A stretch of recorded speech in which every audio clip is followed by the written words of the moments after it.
Hi everyone. Right, so this is another informal vlog because I've been on my holiday, well, holiday-ish, seeing family down in the south of England, in Devon, which is lovely. So I might be getting a review out this week, but I might not. So it might be next week. I've got some pretty nice things to review, so that's good.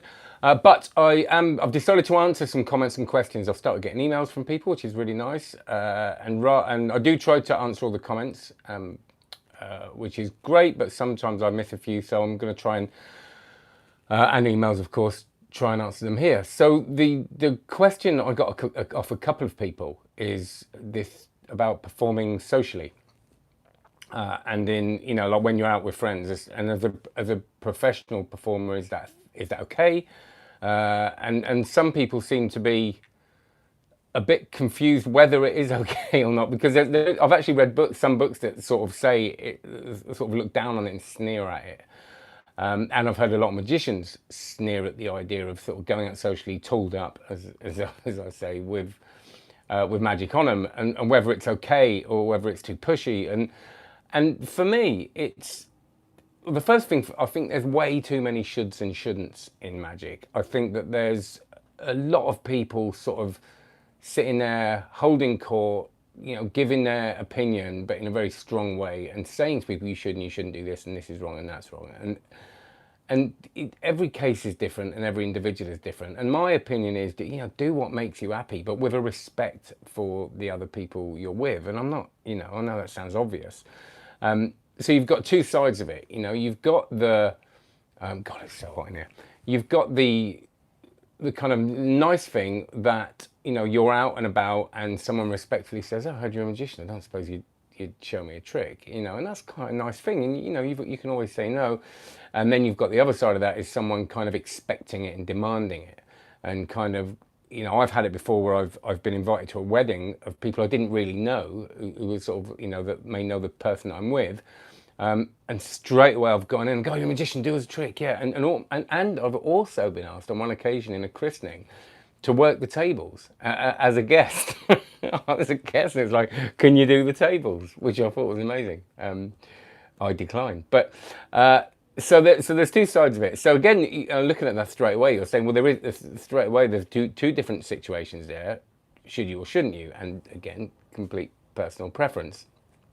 The other thing is, from the point of the magician, is I've seen people force, trick after trick after trick on people that may have started out quite enjoying it and then kind of gone, "God, this is getting a bit tedious now. We want to kind of have a chat and just keep this. It's like the joke: how do you ask a magician to show you a trick? Ask him to show you. God, massacred that. How do you ask what is it? How do you get a magician to show you 100 tricks? Ask him to show you one. Yeah, that's it. So I'm sure that's a sort of template joke for lots of different situations, but I've seen that play out as well, and that can be quite uncomfortable when somebody kind of goes and they're almost showing off to their magician friends what they do, especially in places like Blackpool, where I've seen it to people that are kind of having a nice time in a chat, and magicians go up to them and kind of overtake their evening. So should you or shouldn't you? This is my opinion, and it is only my opinion. You do what makes you happy.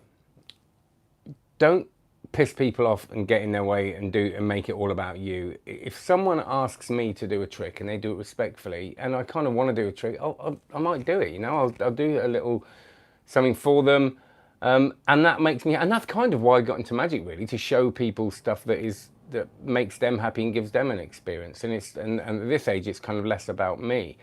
So if I feel that it's about them and they genuinely want to do it, I don't tend to push it on people. I might do with friends. I might say, "Look, I'm trying a thing out. Can you help me out and have a look at this?" And with people that are close to me, so I might sort of mess it up in front of them and stuff. So that's quite a good thing to have that feedback. But I'm definitely not against it. So the question I get asked is, what do you take out when you take out? I always have a deck of cards with me. Always, always, always. Two reasons: that if I'm in a situation where it seems to be absolutely appropriate, then I've got a nice deck of cards to do a trick with. I also, like to practice every now and then. So I always say, rather than get my phone out, less about me, brilliantly put. Yeah, cheers, Dave. If I sometimes want to get my phone out, I sometimes stop myself and get my cards out as well and have a little bit of a practice, especially if I'm working on a difficult move. So I I learned the clip shift on the bus. I was going into York every day, and I was getting a bus, and a train, sorry, and I learned the clip shift on the train because I had the cards with me. So I think that, you know, it's totally fine. I see people sneer at it and say, oh, it's pathetic to take cards out with you. Sometimes, you know, I'll have the nest of wallets on me because it has no, you don't need any more props with it. You can repeat it. So if I'm in a situation where someone maybe works for a business, you know, I've been at a wedding as a guest before, and I've met someone that puts on events and said, I heard you're a magician, can you show me a trick? You know, that's ridiculous to pass up that. You know, and if they see you kind of, you know, in a relaxed atmosphere, do a trick that blows people away on the table, then why not? You know, so my answer to this is my answer to everything. There is no should and shouldn't. You know, don't let, and I've been, before I've taken advice from people and then sort of look back and go, actually, what do they do? And so be careful who you take your advice from. Be careful about giving advice. You know, we are all individuals, and we do magic to make us and other people happy. And if that's what we're doing, then that's cool, isn't it? So again, answering the question, I take out a deck of cards, sometimes nest of wallet, always a coin that I can do a muscle pass with or something. And I usually have a couple of elastic bands on me. That isn't to say when I go out I'm planning to do all that stuff, but it's just habit for years and years and years.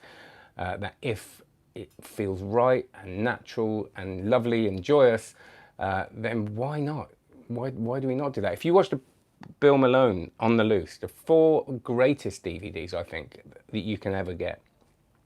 Bill Malone On the Loose, because it's got a hilarious L&L audience, we all love that, and you can make a career out of that. There's like Slidini Silks, there's Cups and Bottles, everything is on that thing for a career. But he says on there that he gets all his work, and he's a, how many tricks do you do with elastic band? I'll answer that in a second, remind me.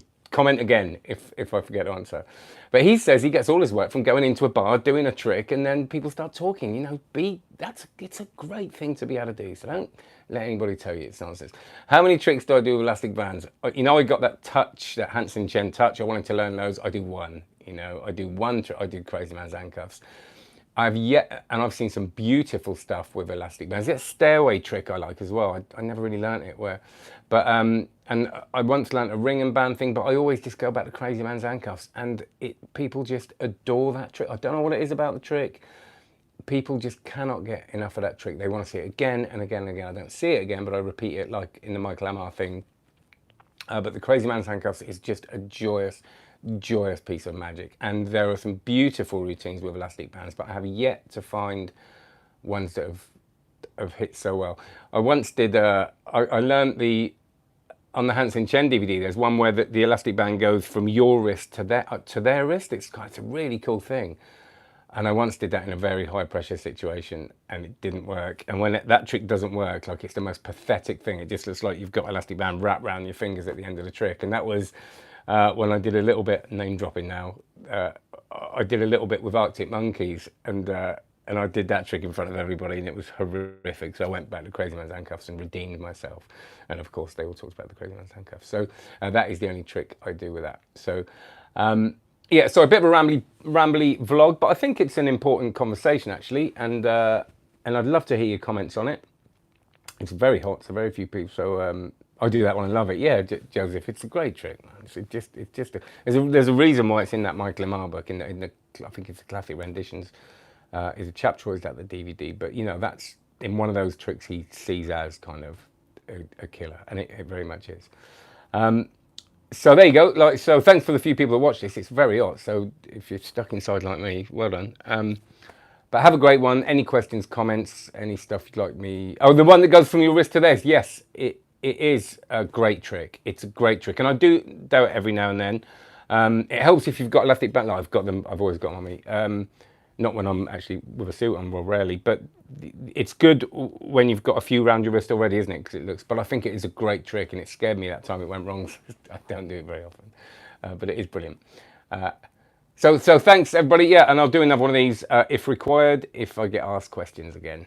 Have a good one. Cheers. Oh, hang on, just about to touch it then.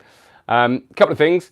Have a look at my card magic course, cardmagiccourse.com. Please like and subscribe. Got to say that, obviously. And have a look. If you're into personal development, I'm starting to build up my other channel. I've got this other YouTube channel that's just desolate. It's like a dumping ground for my Facebook videos and stuff. If you're into personal development, which I think feeds into magic and practice and self-belief and all that, you can go and have a look at Steve Faulkner, speaker, trainer, coach. And that's my other channel. All right then, have a good one. Cheers, bye.